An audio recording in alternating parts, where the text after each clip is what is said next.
Glorificado seja o nome do Senhor, por mais esta noite de estudo da palavra, de oração. Estamos juntos novamente, querida igreja, irmãos e irmãs, para adorarmos ao Deus Trino. Vamos orar? Senhor Todo-Poderoso, bendizemos o Teu nome, por mais este dia de adoração, de louvor, para a glória do Senhor. Que o Senhor receba este culto, que o Senhor esteja conosco, que o Senhor nos ilumine e nos aconselhe, que a Tua palavra possa edificar nossas vidas, que as nossas orações subam ao Senhor e que o Senhor nos atenda por misericórdia e graça. Bendizemos o Teu nome, porque Tu és grande e o Senhor opera as maravilhas. Bendito seja o Senhor, que caminha com a Tua igreja, que está com o Teu povo. Nós Te invocamos, Te adoramos nessa noite, em nome de Cristo Jesus. Amém. Querida igreja, convido a que possamos ler Eclesiastes capítulo 3, de 9 a 15. Eclesiastes 3, de 9 a 15, nesta primeira leitura desta noite, que nos diz assim: que proveito tem o trabalhador naquilo com que se afadiga? Viu o trabalho que Deus impôs aos filhos dos homens, para com ele os afligir. Tudo fez Deus formoso no seu devido tempo. Também pôs a eternidade no coração do homem, sem que este possa descobrir as obras que Deus fez, desde o princípio até o fim. Sei que nada há melhor para o homem do que regozijar-se e levar vida regalada. Também que é dom de Deus, que possa o homem comer, beber e desfrutar o bem de todo o seu trabalho. Sei que tudo quanto Deus faz durará eternamente. Nada se lhe pode acrescentar e nada lhe tirar. E isto faz Deus para que os homens temam diante dele. O que é, já foi. O que há de ser, também já foi. Deus fará renovar-se o que se passou. Temos aqui um texto da palavra do Senhor, um primeiro texto que nos diz acerca dos planos de Deus e da grandeza do nosso Pai. Vamos entregar diante deste Deus nossas angústias, neste momento, nesta noite de oração. Coloque diante do Senhor os enfermos, sua família. Não vamos nos esquecer também de agradecer ao Senhor pela salvação, pelo perdão dos nossos pecados, pelas bênçãos sem medida que Ele nos tem concedido abundantemente. E vamos entregar diante do Senhor os aflitos, necessitados, em oração silenciosa neste momento.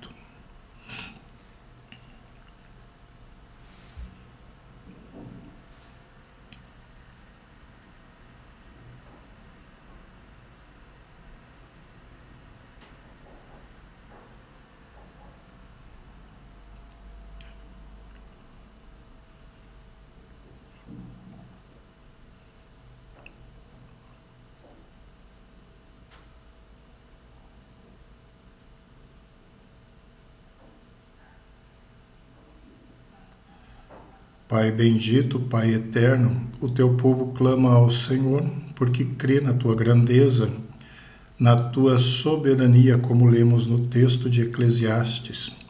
O Senhor domina sobre tudo. Bendizemos o Teu nome pela salvação em Cristo Jesus, pelas bênçãos que temos recebido, o pão de cada dia, o trabalho, a graça de estarmos vivos, de estarmos juntos nesta noite em oração. Bendito o Teu nome, porque o Senhor sabe de tudo o que carecemos e necessitamos.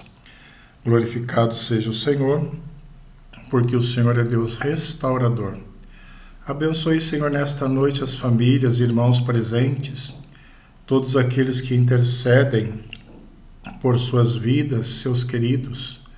Nós louvamos o Teu nome, porque até aqui nos ajudou o Senhor. Variadas bênçãos o Senhor tem nos concedido graciosamente. Bendito seja o teu nome por isso, ó Pai.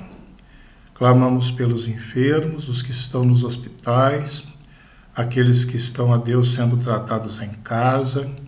Que o Senhor ordene a tua graça. O Senhor é poderoso para curar, restaurar a sorte, a saúde do teu povo. Visita os lares, ó Deus, restaurando famílias, casas. Que o Senhor esteja renovando, Senhor, laços. Que o Senhor esteja trazendo novamente para junto do Senhor os afastados, desviados da fé. Visita os fracos na fé, angustiados. Tenha misericórdia dos nossos irmãos desempregados. Tu és poderoso para abrir portas de bronze e trancas de ferro. É o que diz a tua palavra. Abra as portas de trabalho aos nossos irmãos. Abençoe o teu povo com prosperidade, luz, direção, graça. Visita, Senhor, nas mais diversas aflições, os jovens, estudantes nas escolas, irmãos e irmãs que carecem do Senhor de entendimento e sabedoria no dia a dia. Alcança, Senhor, nós te clamamos, a tua igreja missionária, a tua igreja perseguida. Livra, Senhor, das cadeias, das aflições. Conceda a tua graça sobre o teu povo nos mais diversos rincões deste mundo. Sustenta com fé, com inteligência, Senhor, sustenta com o teu livramento do mal, pois nós sabemos que a perseguição está grande sobre a igreja de Jesus. Que o Senhor tenha misericórdia. Abençoe a nossa igreja, os pastores da nossa igreja, os líderes, aqueles que estão à frente do teu povo, as diversas atividades da nossa igreja, para que em todas elas as bênçãos do Senhor recaiam sobre nós e que possamos glorificar sempre o teu nome. Conduza-nos sempre em triunfo e em vitória, pois nós precisamos de ti e sem ti nós nada podemos fazer. Perdoa, Senhor, os nossos pecados. Somos falhos, transgressores diante do Senhor. Que o Senhor nos lave e nos purifique. Nós oramos e te agradecemos em nome de Cristo Jesus. Amém. Querida igreja, numa segunda leitura, peço aos irmãos que abram em Gênesis capítulo 2, de 4 a 15. Gênesis 2, de 4 a 15. E o texto nos diz assim: Esta é a gênese dos céus e da terra quando foram criados, quando o Senhor Deus os criou. Não havia ainda nenhuma planta do campo na terra, pois ainda nenhuma erva do campo havia brotado, porque o Senhor Deus não fizera chover sobre a terra. E também não havia homem para lavrar o solo. Mas uma neblina subia da terra e regava toda a superfície do solo.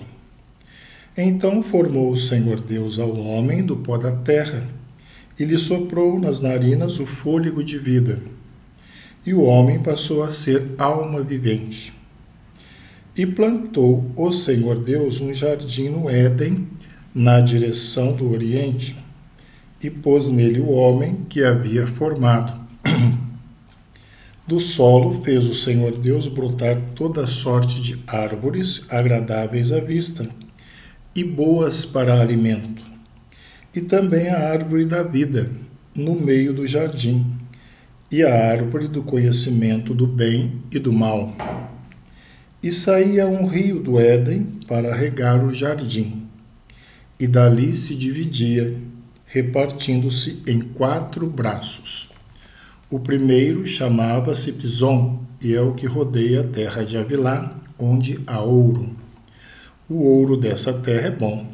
Também se encontram lá o bidélio e a pedra de ônix. O segundo rio chama-se Gion, é o que circunda a terra de Cuxi.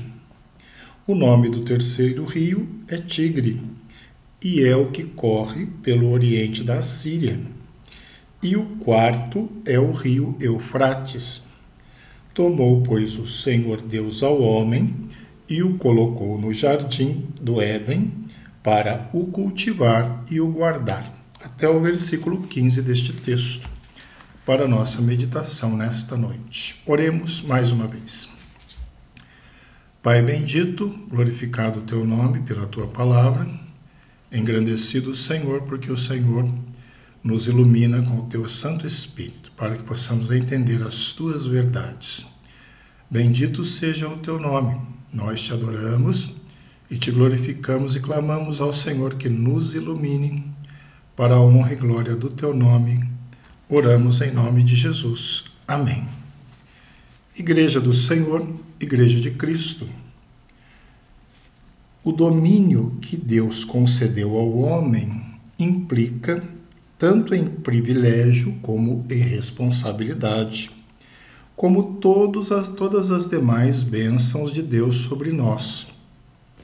Além do direito explícito do homem de utilizar todas as coisas criadas, de explorar os seus recursos, de dominar, de ser o chamado príncipe de Deus, existe também a responsabilidade de fazer isso de forma coerente.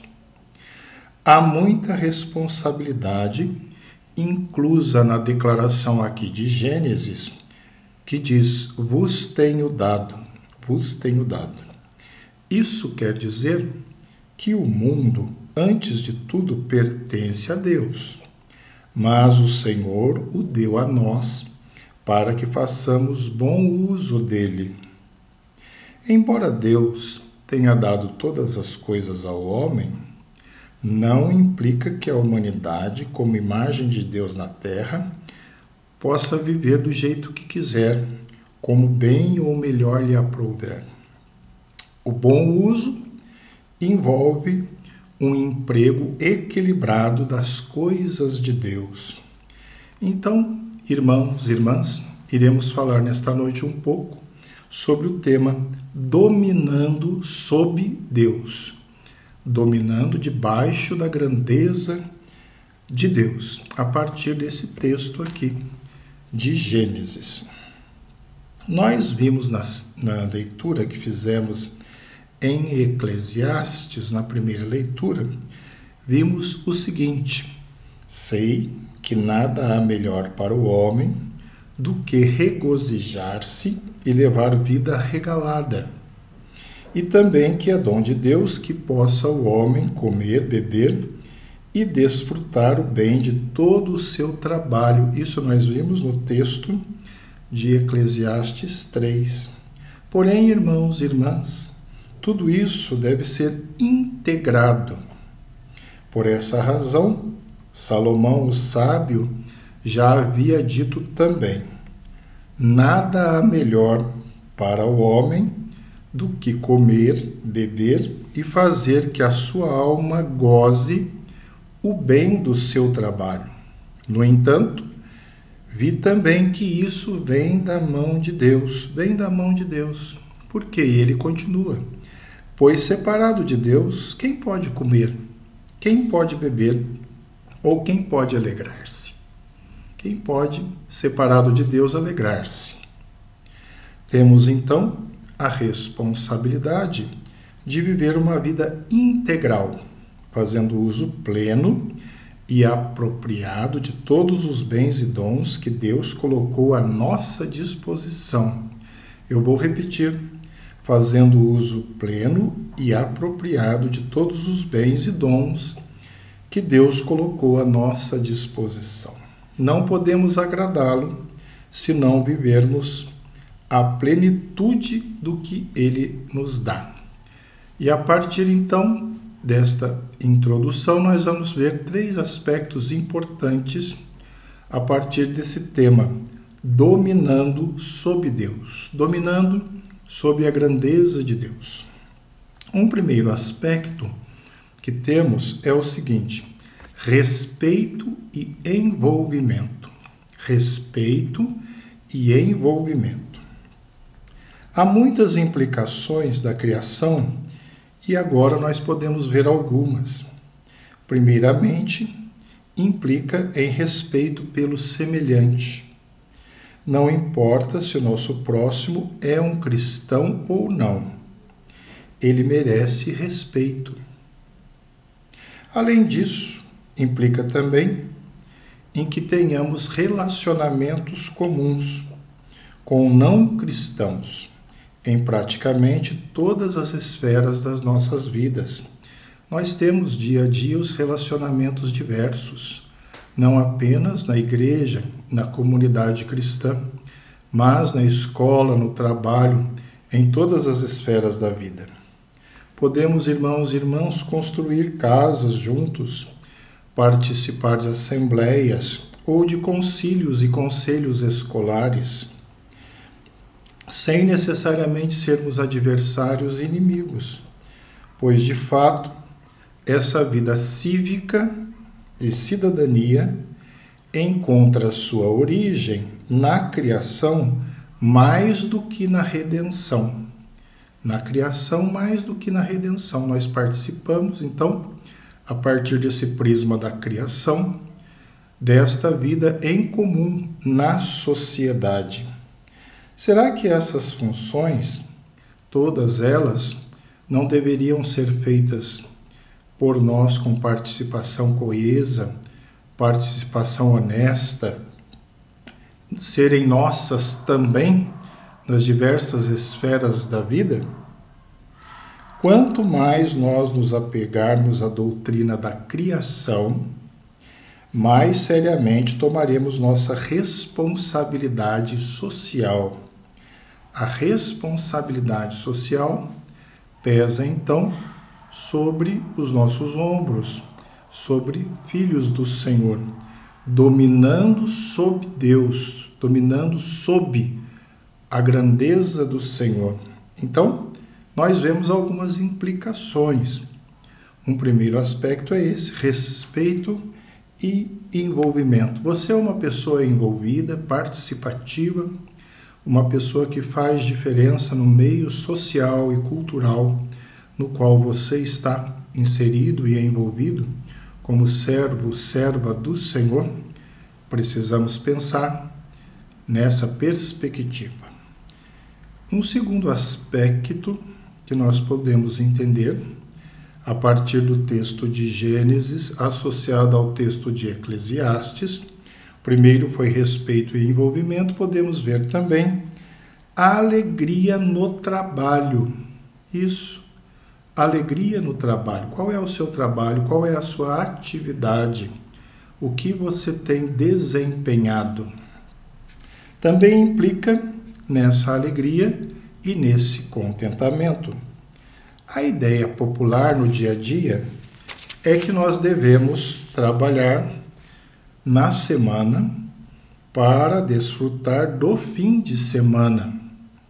Mas Deus estabeleceu o trabalho antes da queda, para ser santo, algo como um culto a Deus, uma atividade criativa, no sentido de usar criatividade, como a do próprio Deus. É interessante percebermos isso, que a ideia do trabalho foi estabelecida antes da queda. Você pode ver isso novamente no texto, no versículo 15 do capítulo 2. Tomou, pois, o Senhor Deus ao homem e o colocou no jardim do Éden para o cultivar e o guardar. Para cultivar e o guardar. É muito interessante percebermos isso. A doutrina da criação, então, nos fala em termos de alegria em nosso trabalho, considerando algo positivo, louvável e de grande importância. Sabe, irmãos, não faz diferença se alguém é um engenheiro ou um pedreiro, ou um físico nuclear, uma diarista, um gari, um médico, não faz diferença. O trabalho deve ser considerado como um chamado de Deus. E todos devem buscar se alegrar nele e glorificar a Deus. Você tem se alegrado no seu trabalho, com a atividade que o Senhor tem colocado em suas mãos, colocando em prática a criatividade da qual o Senhor nos dotou? Deus é criativo, nós vimos na criação. E o Senhor nos concede a oportunidade do trabalho para usarmos também de criatividade, de alegria, que possamos meditar nisso. Evidentemente que isso não significa conformação social. O que é conformação social? Todos nós podemos usar dons e criatividade também para crescermos, ou seja, não precisamos ficar conformados se a sua perspectiva, as suas potencialidades oferecem condições de crescimento profissional, intelectual, cultural. Não devemos esperar, no entanto, chegar à posição que desejamos para sermos bons cristãos. Existem aqueles que esperam, que lutam por conseguir melhores condições e acham que só lá deverão glorificar a Deus. Não, é hoje, na condição que estamos. Glorifiquemos ao Senhor durante todas as nossas vidas. Antes, devem ser desde já, ainda que desempenhando funções humildes, desde já, glorificando ao Senhor em funções humildes, em funções complexas, no trabalho alegre e num trabalho comprometido com a glória do Senhor. Que possamos aprender isso. Isso significa que um bom cristão deve ser necessariamente um bom profissional e um bom integrante da família, um bom estudante, um bom aluno de universidade. Se algum desses aspectos falhar, todos os demais falharão. Então, irmãos e irmãs, dominando sob Deus, o tema de hoje, a partir de Gênesis, nós vimos respeito e envolvimento, e nós vimos também alegria no trabalho. E temos um terceiro aspecto que nós podemos considerar neste texto, que é o sentido da vida. O que é a vida? Qual o valor da vida? Nós podemos entender este aspecto terceiro dentro dessa concepção. Implica em que temos o verdadeiro sentido da vida. O verdadeiro sentido da vida, para que ela não se torne algo vazio, sem sentido. Quantas pessoas dizem, a minha vida está sem sentido? Quem sabe você está nesta condição. Mas, com o Senhor, a partir do resgate da grandeza da criação desse Deus soberano, nós podemos restaurar esse sentido da vida em nossas mentes e corações. É somente quando entramos em contato com o eterno que o significado desta vida pode ser adequadamente compreendido a partir do entendimento do eterno, do Senhor, do Deus soberano. De acordo com certa ideologia, não há perspectiva eterna e por isso tudo é permitido. Então, estamos num mundo no qual muitas ideologias existem e há uma narrativa na qual defende que não há nada eterno, nada duradouro e tudo é válido. Curta agora, viva agora. Viva agora. Mas, irmãos, nós temos que cuidar, não é assim. A palavra não nos indica isso.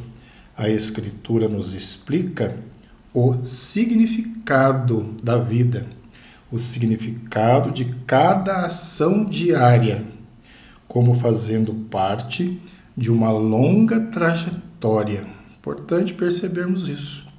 Cada ação diária fazendo parte de uma longa trajetória. Nós lemos no primeiro texto de Eclesiastes, no versículo 14, que nos diz, eu vou repetir o versículo: sei que tudo quanto Deus faz, durará eternamente. Nada se lhe pode acrescentar e nada lhe tirar. E isto faz Deus para que os homens temam diante dele. É importante esse versículo. Dentro dessa perspectiva, eu vou ler novamente. Sei que tudo quanto Deus faz durará eternamente. Nada se lhe pode acrescentar e nada lhe tirar. E isto faz Deus para que os homens temam diante dele. Então, existe sim uma perspectiva eterna. Nós devemos abolir a ideologia de que tudo se acabará repentinamente. Há uma vacuidade em tudo, não. Há uma perspectiva eterna na criação do Deus eterno, uma perspectiva duradoura. E nessa perspectiva de longo prazo, tudo faz sentido, porque os planos do Senhor são eternos. Cada cabelo está contado, cada folha de árvore, a Bíblia nos diz, o Senhor permite, o Senhor determina o seu destino. Cada palavra terá que ser explicada e cada ato será avaliado. Sabe, irmãos, a imagem divina em nós e no próximo deve nortear o nosso comportamento e acentuar a nossa responsabilidade que temos diante do Senhor. A doutrina da criação nos mostra que é maravilhoso ser humano. Ser humano é maravilhoso. Estarmos diante do Senhor que nos criou é maravilhoso e é bom. Deus teve um propósito maravilhoso ao criar o mundo, o ser humano, ao criar você, o seu lar, a minha vida. Um propósito de se revelar ao ser humano por meio do mundo criado, das estrelas, do mar, da grandeza do universo, e fazer o ser humano refletir o Criador na administração de todas as coisas. Será que eu tenho refletido o Criador nas ações das minhas mãos, nos meus pensamentos? Quão falhos somos! Precisamos retomar esta linha de pensamento, esta teologia em nossas vidas. Refletir o Criador na administração de todas as coisas, debaixo de um íntimo relacionamento espiritual com o Senhor. Como está a sua vida espiritual com esse Deus que te criou, que te fez?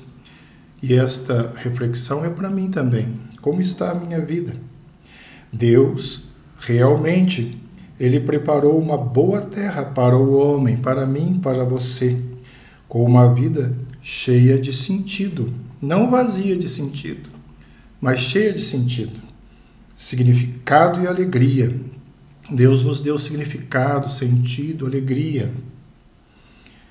Infelizmente, irmãos, nós vemos que o homem abriu mão de todas essas coisas, preferindo mergulhar no orgulho, no isolacionismo. Ainda assim, temos a possibilidade da redenção em Cristo Jesus, que nos promete a restauração plena deste relacionamento com o Deus Criador, o Senhor das nossas vidas, que já pode ser vivenciado parcialmente nesta vida e integralmente no porvir, mas já podemos usufruir deste novo relacionamento com o nosso Deus Criador, a partir da ação restauradora de Cristo na cruz, de Jesus Cristo na cruz.